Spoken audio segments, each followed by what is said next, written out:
On the day of the robbery, we went about our regular morning routines and prepared for our roles in this big play. We later met at a restaurant for breakfast. While there, we applied glue to our fingertips, hoping that when it hardened, we wouldn't leave prints. The night before, we were at Baba Difashe's place, empowering ourselves with charms and protections. We were up all night, but this had to be done.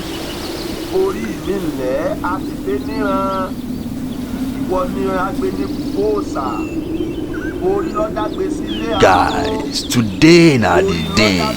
This na the Champions League of money heist. We need to stay focused, sharp, keep to timings, and stick to the plan. We set off in 3 vehicles.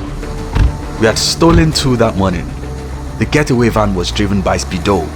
Yes, another character unlocked. Speedo was also a veteran in this game. He's just 24, but that guy had been driving from the day he was born. Speedo had the biggest police chase in the country, probably even the continent.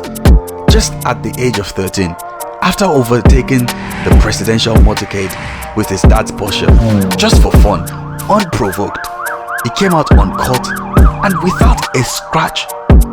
He went out for ice cream afterwards. What a prodigy. I indeed had the dream team. Moving on, I set off alone and the others drove behind me. First into the bank was Ijanoku. He dressed as a babalawo, herbalist, followed by Dagbana, who wore a ski mask. Ijanoku pulled out a toy gun he had stolen from his neighbor's 7-year-old son, flashed it around and told everyone to get on the floor.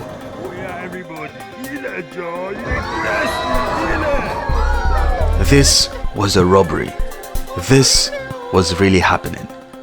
I forgot to mention, I had a last minute recruit, a 7th member, Chi Baby, Mama de Mama.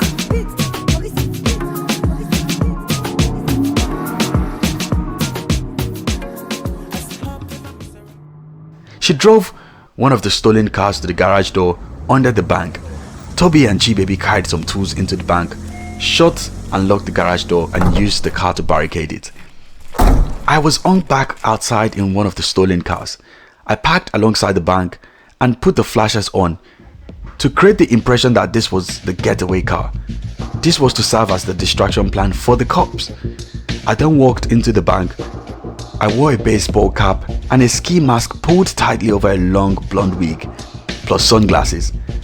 And I looked so unlike myself that Ijanoku put a toy gun to my head the minute I stepped through the doors. Ijanoku? I hissed. It's me! Each man now had a task prescribed by me. Chibaby and Ijanoku would subdue the hostages. Toby would deal with the security systems. Jacob would be sitting there in the dark, waiting patiently at the terminus of the tunnel he had dug, separated from the basement of the bank now by just a thin wall. Dagbana arrived and carefully broke the wall from the inside, trying not to leave debris, and greeted the engineer Jacob.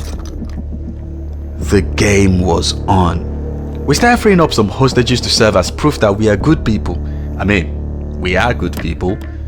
We didn't want any trouble.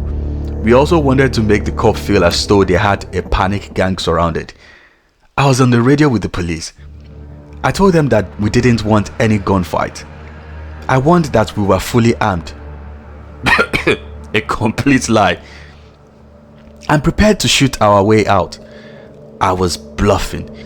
If just a single police had entered that bank with a gun, I was done, man. Down in the basement, Jacob, my friend, was working fast.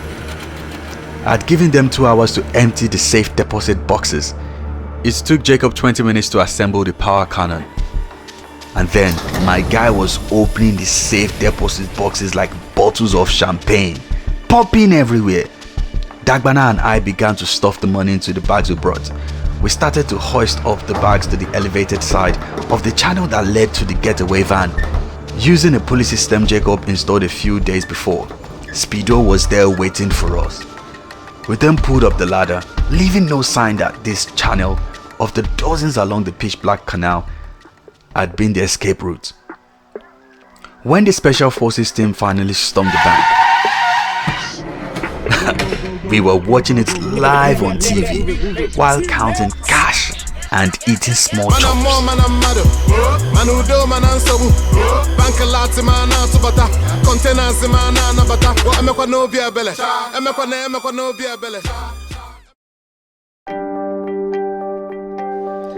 However, we got caught 5 weeks later.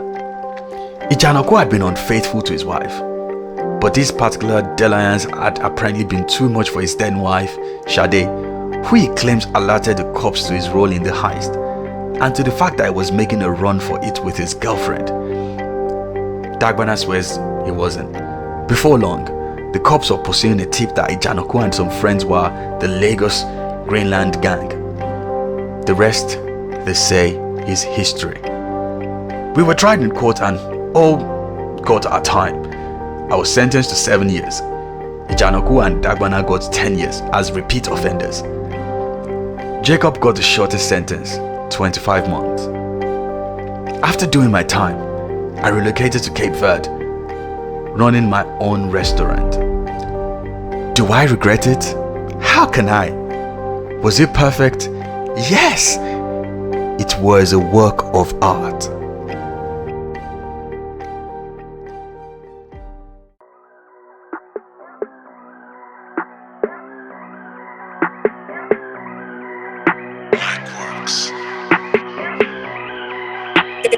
That beat make it next.